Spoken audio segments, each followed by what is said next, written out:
It's time for Team Venom to cross the line.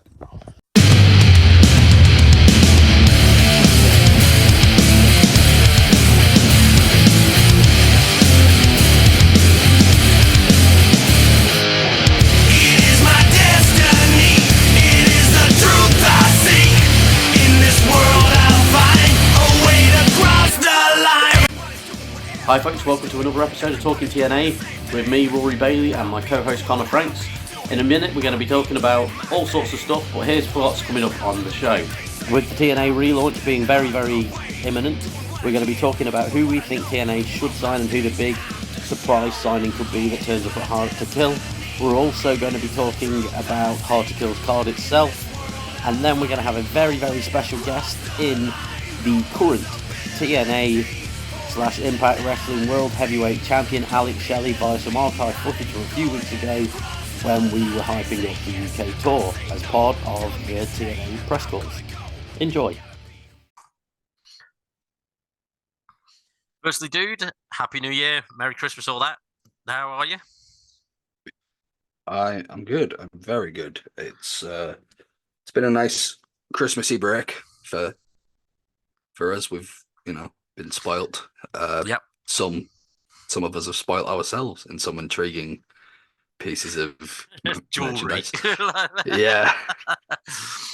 Basically a giant paperweight, but it's great. Should I just get it down? Should we just? Yeah. Let's get it down. We may as well talk about it. Yeah. I know. Yeah. Yeah. I'm gonna have to take my headset off, and you can just continue to slate me while I do it. Awesome.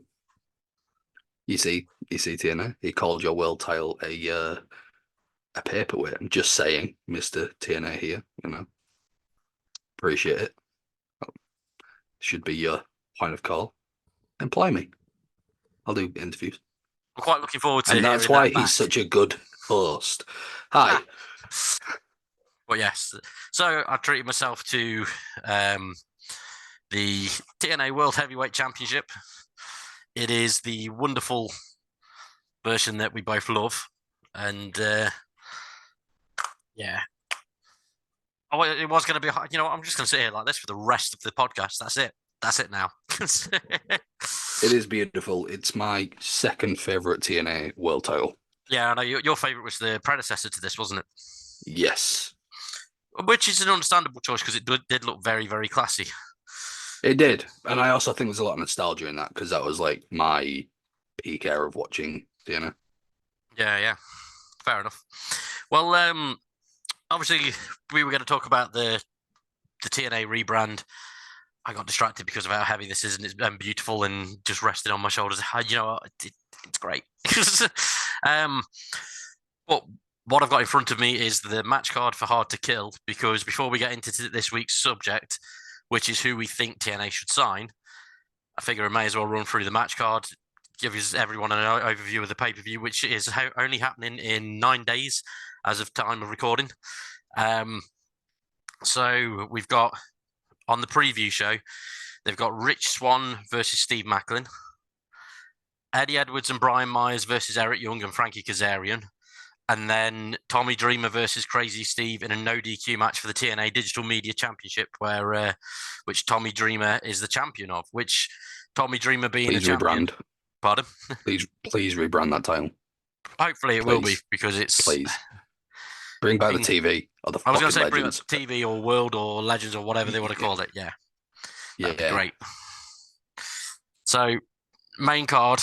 It's almost like they were one of our 7 YouTube listeners to our first episode, because the first match is a 4-way tag team match for the TNA World Tag Team titles, which is what we were saying they should do. We did say they needed to do that, yeah. But they didn't actually use they used 2 of the teams that we suggested. So we've got ABC, which is Chris Bay and Ace Austin, the tag team champions, versus the Rascals, Zachary Wentz and Trey Miguel. And then they're taking on Speedball Mountain, which is a team of Mike Bailey and Trent Seven, which, to be fair, decent team. They've only had 1 match, but it was great. Decent team. Both very good in the ring. But I will say, and I said it with someone on a different wrestling programming for all the time he was on TV, put some fucking shoes on. Yeah. It gives me so much anxiety. I know. And then the last team is the grizzled young veterans, Zach Gibson and James Drake, which is awesome.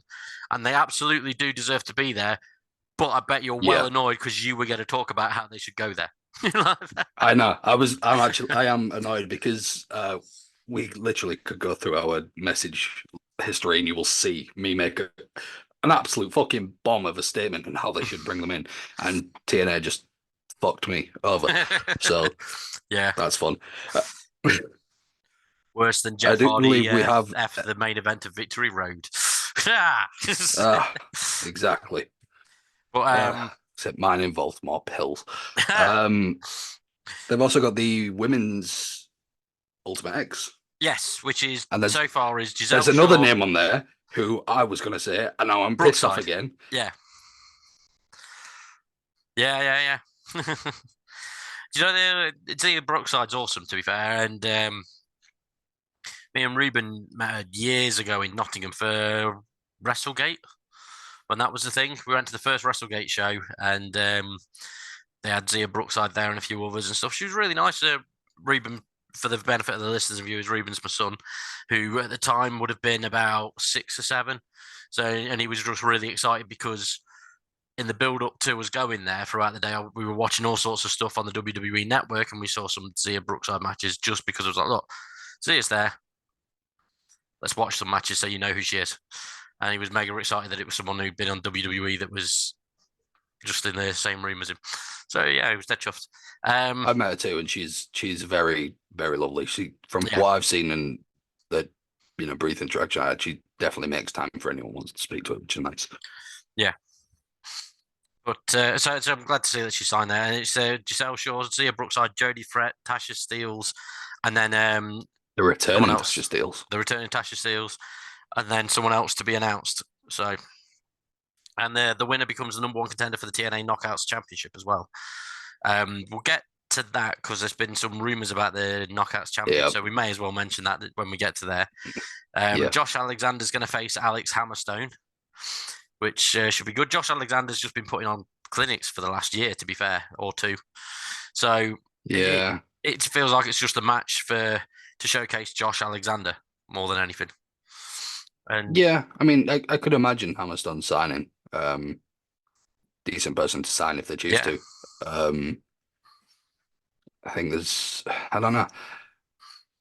I don't know if I'm just looking too much into the rebrand, but I feel like there's still a whole pool of people who need to be signed, or just not even specific people, but like I feel like there's a good chunk of numbers they should sign. Whoever those happen to be is irrelevant, but I just think that's what it needs, which I suppose technically this is what this episode's about, isn't it? Yeah. Well, the next match on the list here is Dirty Dango, aka Johnny Curtis, versus PCO, which should be really good. To be fair, PCO's been great over the last few years. Yeah, had a massive career resurgence. So, well, probably over the last decade. And then Dirty Dango, someone that did really well in WWE for a very short amount of time, and then just went straight down the pecking list and stuff. And so it's good to see him being featured and stuff. Definitely. So, then there's a 3-way match for the X Division Championship, which is Chris Sabin defending against El Hijo del Vikingo, who is frigging phenomenal, mental. And Kushida. Yeah. That's like a perfect triple threat Ultimate X match to capture the spirit of TNA on paper, isn't it? To be fair. Oh, 100%. But to any viewers of TNA, which if you're watching this, you will be.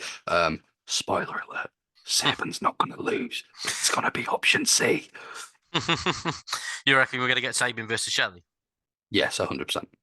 Because they've got the history and everything where Sabin can cash. Because the thing is, you can be a mid-card champion in any company, and it's great you're the champion. But the whole thing is the world titles, the big belt. It's what everyone wants, and they can do all of that, the option C and everything, without a heel turn. Definitely, yeah. Start and end with a handshake, no matter who wins the eventual bout, and I just think it's the perfect way to do it. Yeah. And also, Sabin's got a history with that because that's how he won the TNA Championship. Back when it was indeed this very design. I'm going to hold it up just for all of its glory. It was, and he introduced then champion Bully Ray to Hammer Time. Yes, that was great. That was when he he briefly took over the role of Suicide, so the Austin Aries couldn't do the option C, which was great. Anyway, what's essentially a co-main event on paper is Trinity, the Knockouts champion, defending the title against Jordan Grace. I'm saying co-main event because the Knockouts division has been really elevated in the last 6 months. And Trinity versus Jordan should be really, really good. They've been keeping the pair of them purposely away from each other in matchups before this. And the only downfall to this as a viewer, and this is the downfall of like doing what we do in the sense of wrestling content or journalism or whatever the hell you want to call it, is that we have to know all this kind of shit. And it's that it more than looks certain. You can never say anything's 100% in wrestling, but it more than looks certain that this is Trinity's farewell match. Yeah. In which case, good way to go. It's a good way to go, but it's going to be one of them that you have to sit back and you can't really take away your disbelief. Yeah. So we just have to hope for a barn burner, which I'm more than confident we're going to get regardless. Yeah. It's just, this is the sucky part of doing what we do and having to be up to date. Oh, I agree. Sorry, I just knocked my phone flying out of my hand while you were telling me about that. Sorry. But yeah, so the main event though is the TNA Championship, and it's Alex Shelley defending against Moose. Moose. Moose, who for the last few years, especially during the pandemic era, was the guy that was trying to bring TNA back. So I think it's sort of fitting that he's the one that gets the TNA title shot on the first TNA branded pay-per-view. And it's a beautiful irony that, as I said, I believe it's going to be the option C scenario. So yes. Shelley winning is a beautiful irony that the man who literally donned the title on your shoulder during the Impact era when the champion was AWOL, doesn't get to wear that title when it's officially that title. And I just want to quickly show you the glory of this one, for it isn't just a small, measly title. It has the beautiful, massive side plates, and you know how big my hands are. you know, the camera's not doing it justice, but look at those beauties. Yeah, it is lovely. I can lie down there for now. That's also what you said to. That's also what you said to me when I found out how big your hands were. It is. But yeah, one of the names that isn't on Hard to Kill that is advertised for the following pay-per-view a few days later is Okada, the NJPW superstar who everyone was thinking was potentially going to be the big signing that they were hyping. He was one of the names floating around, but because they've announced him as being at the next one, he can't be that big signing. The only thing is, and I don't know if it's just because I can't think of anyone on the top of my head like who I know is a free agent or just ended a contract or whatever. I honestly cannot think, because the way it's been hyped, bigger than Angle, you know what I mean? Like, bigger than XYZ. There's no one, and I don't mean that. I don't mean that to whoever it is. I do not mean it disrespectfully. But unless this is just you top a name like Sting. This is what I mean. Unless or Ric Flair or Hulk Hogan. Sorry. Unless TNA are just going back to their we're hilarious and it's Swoggle, which it's Dixie Carter. Something like that. Although Dixie comes out and does the announcement. Like Dixie comes out and announces Swoggle. Like, she loves those announcements more than Tony Khan loves his. Yeah, exactly. But I can't think who it could be. In the slightest. There's obviously a lot of names we're about to mention of who we think should sign. But in my opinion, there could be someone we're completely overlooking. It could be something we don't know about.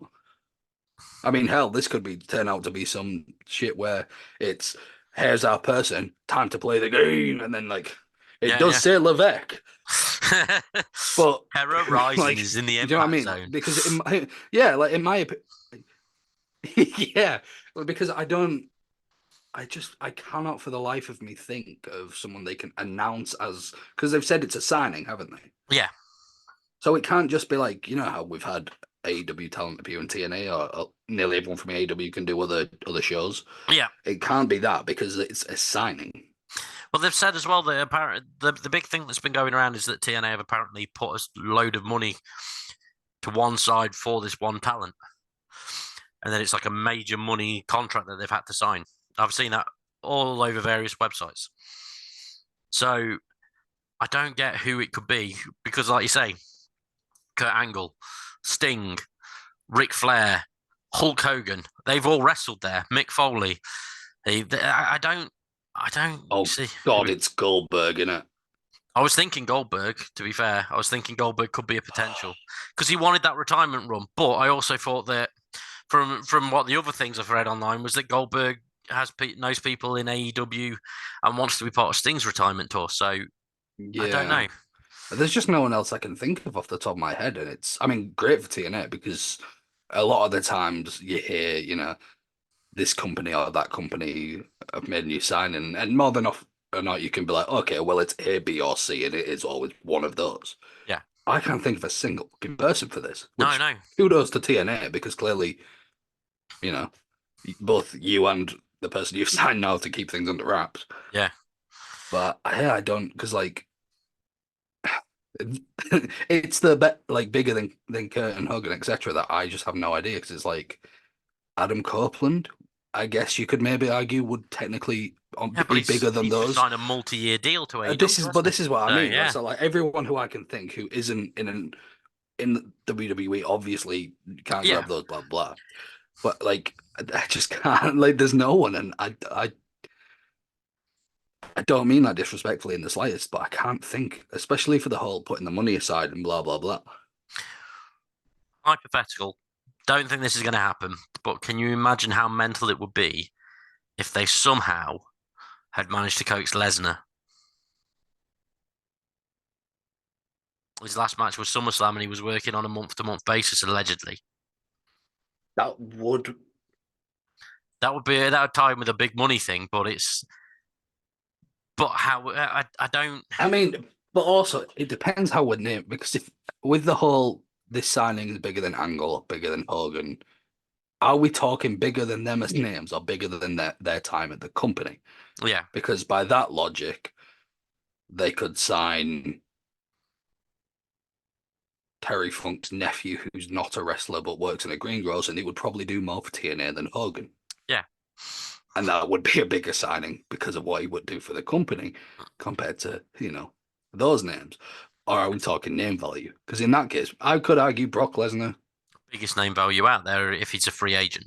If he's a free agent, Brock Lesnar would be huge. Goldberg as Goldberg well. as a name is huge. But other than those two, I can't think of anyone. No, and that's the thing. Unless someone's on the verge of leaving AEW and they've kept quiet about it. Maybe. That's because they were saying about all the people that had their contracts renewed and stuff like that. You normally get all these reports out everywhere.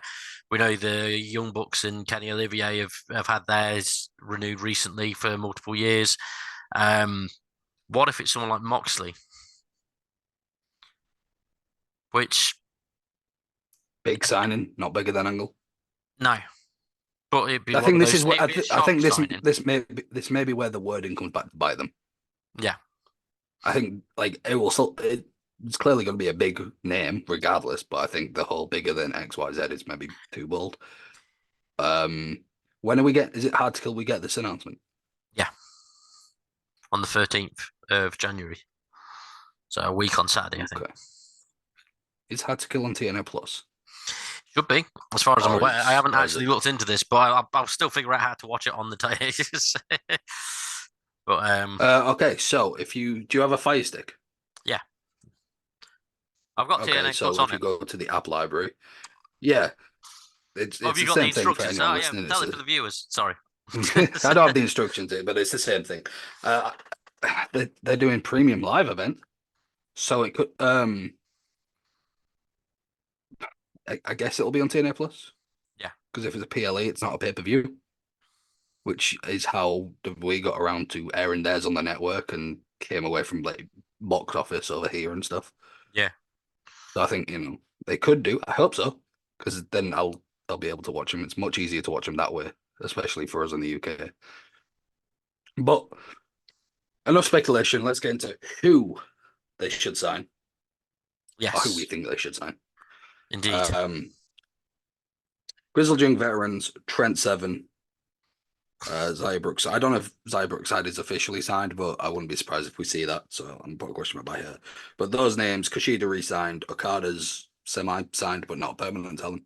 Yeah. Blah, blah, blah, blah, blah. Wipe those from our lists. You go first, my friend. Who do you think TNA should pick up? Mm. Tyler Breeze. He's currently employed He's by been doing. WWE. He's only been doing the podcast thing, though, hasn't he? So it's not. No, he's works at the PC. Has he actually worked? You got that? Okay, fair enough. Yeah. Well, egg on my face. I was thinking. From Tyler what I Breeze would be read, someone good to run out during the Dirty Dango match, and yeah. Oh, I agree. Let me just double check this because it's. So I thought he only had the stuff with the up, up, down, down stuff, but obviously I might be wrong. So No, apparently he doesn't. It could be me who's wrong. Well, I don't like the shoe on this foot. No, he is. Yeah. No, carry on. You're good. Oh, okay, yeah, Tyler Breeze. There we go. That's my first pick.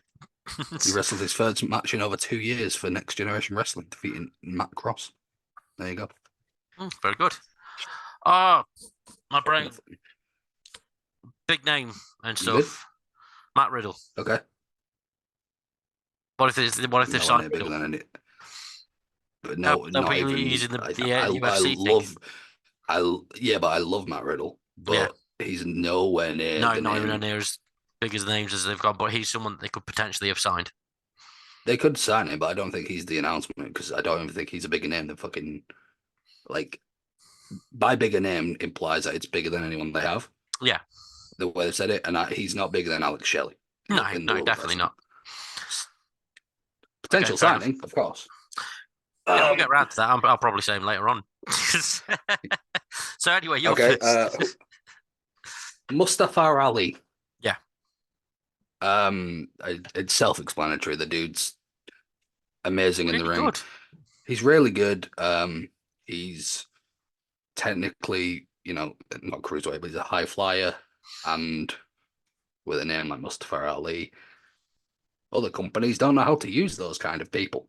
Yeah, I know. However, that's never really being a problem for TNA, and I feel like he could be huge for the X division and huge for the main title picture. Yeah. Brilliant in the ring. Any company who grabs him, if, he could just want to do the indie thing, the Matt Cardona role. But anyone who signs him lucky, and I feel like TNA really should just go for that. Plus, he could. I mean, the blueprint for how to treat him is there by Rich Swann. Rich Swann had the same sort of run and build going into TNA from elsewhere of cruiserweight champion. Didn't really make that much of a big thing on Raw or SmackDown or anything, and then when he left, ended up in Impact, had an X Division title run, built up his name in the X Division, went for the world title, ended up with it. So the same sort of thing for Ali would be perfectly fine. Debut him as Sheikh Abdul Bashir Jr. have Daivari as his manager. Yes. In that old brand suit that he used to have when he came out with Kurt Angle. Yeah. Yeah, I'd love that. So. Okay, who do you think will? Are you scribbling these all down to see if we get any right? Allegedly. Allegedly, fair enough. Who did you say first? I said Breeze. Tyler Breeze. Yep, I'm with you. One who I'd like to see turn up, and I hope that she's the competitor in the Ultimate X Knockouts #1 contendership match. I hope we get Kylie Ray back. Because remember, the last run ended with her taking time off due to personal problems, so she sort of had a temporary retirement for a while. And then had a brief spell in AEW. But brief spell in WWE is Brianna Ray. Yeah. But the Or last run Brianna that she had something. in then Impact was actually really, really good. When we used to do our talking Impact, we'd be regularly hyping her up, to be fair. And then we had one Yeah. episode where we were looking forward to that title match that she was having, or something, and then she was off TV. But I'd love to see her go back. Smiley Kylie Ray would be lovely to see back. Yeah. Shelton Benjamin. Yes. I don't need to say anything else. The man is the most underrated wrestler, like possibly ever. And if his old running buddy Charlie Haas is ready to return to the ring or if he wants to go back into wrestling, then just bring the pair of them in. They had an amazing run in ROH when they went there for a while. World's most impactful tag team. Yeah, done. 100%. Yeah. Well, I'll just say Charlie Haas is Right. my next one. There we go. Done. It's your turn. Again. Fairs. All right, I'm gonna mix it up a bit. I'm gonna aim for a name from over here. Kid Lycos. Nice. Yeah, that'd be cool. And I think it'd work very well now that he's lost his mask. Yeah. And he's very much just presented himself. He doesn't need the animal mask or anything. I think he would be next level when it comes to the X division. Yeah, definitely. With you saying about over here, that gives me a very good idea for someone that I didn't even think of prior to this podcast, but I should have done. I think Chris Ridgway would be a great addition.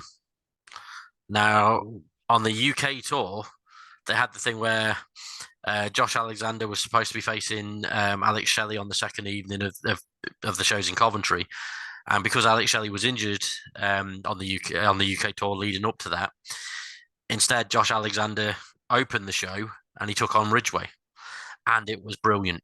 I mean, it was seriously really, really good. So he's already, do you know what I mean? They've already had conversations with him because they got him on that. They got him having a surprise match, and it was such a good match with Alexander. So for saying that the next pay-per-view after Hard to Kill is going to have Alexander versus Ospreay again, and I think then having Ridgway against Alexander afterwards would be great. So yeah, Ridgway definitely. Over to you, my love. Another one from over here. From over here, but in general, Session Moth Martin. Yeah. But that show I was on about earlier with the Brookside, Session Moth was there too.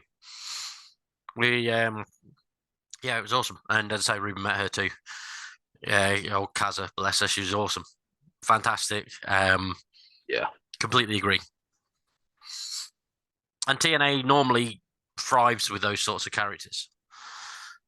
We've had the more comedy the ones where if you're a comedy wrestler and you go to say WWE or AEW, they change you up to the point where what made you funny has been dumbed down and it doesn't make you that funny anymore. Whereas TNA has a history of getting guys like Grado who just embraced what he was already. And they should do the same with the Session Moth. 100%. That was your pick. Sorry, I thought about it. Sorry. It's because I agreed like that. So. Yeah. On to me. So, what I would have said before, someone that I think would have a really good run there if he wanted it would be Dolph Ziggler, Nick Nemeth. But today he made his debut for New Japan at Wrestle Kingdom, which happened a couple of hours prior to recording this. But you know what? I'm still saying it. I want Ziggler to turn up. I was going to say though, he could be doing the Jericho thing though, where he did 3 matches for a couple of matches and then signed with AW. Nemeth could do the same with Impact, which would be awesome. And to be fair, Nemeth would be a really. I mean, nowhere near the level of the names that we've said earlier, but multiple-time former world champion. And in other places, he'd be great addition to the roster. It would be a big name. Over to you, definitely. I'm going to go with a man who's, I believe, changed his name now from formerly known as Elias. He's now going by Elijah. Yeah. Which I think he may run into trouble because I'm pretty sure that's trademarked by a wrestler over here. So Elijah TBA, I'm going to go with him. Fair enough. Again, I think great wrestler, but he was kind of stuck with a gimmick. Yeah. And once it wasn't over anymore, didn't let it change, except when they did, and it was. Yeah. Well, on that, I've realised that we've gone majorly over our usual episode time. I think we've nearly doubled up what we would normally spend on one of these episodes. So, well done us, and obviously everyone watching is welcome. So we'll wrap this up by going to some special archive footage from about 2 months ago, which is only a very brief one because we're talking about sign-ins and stuff. And this is going to be a clip of Alex Shelley in the run-up to the UK tour. I got to speak to Alex Shelley and Gail Kim and asked Alex Shelley about who he thought could be elevated up to the world title level. And so we'll do that. And you know what? Just because I'm feeling generous, we'll put the Gail Kim stuff as well because she also answered. So Alex Shelley and Gail Kim. Here you go.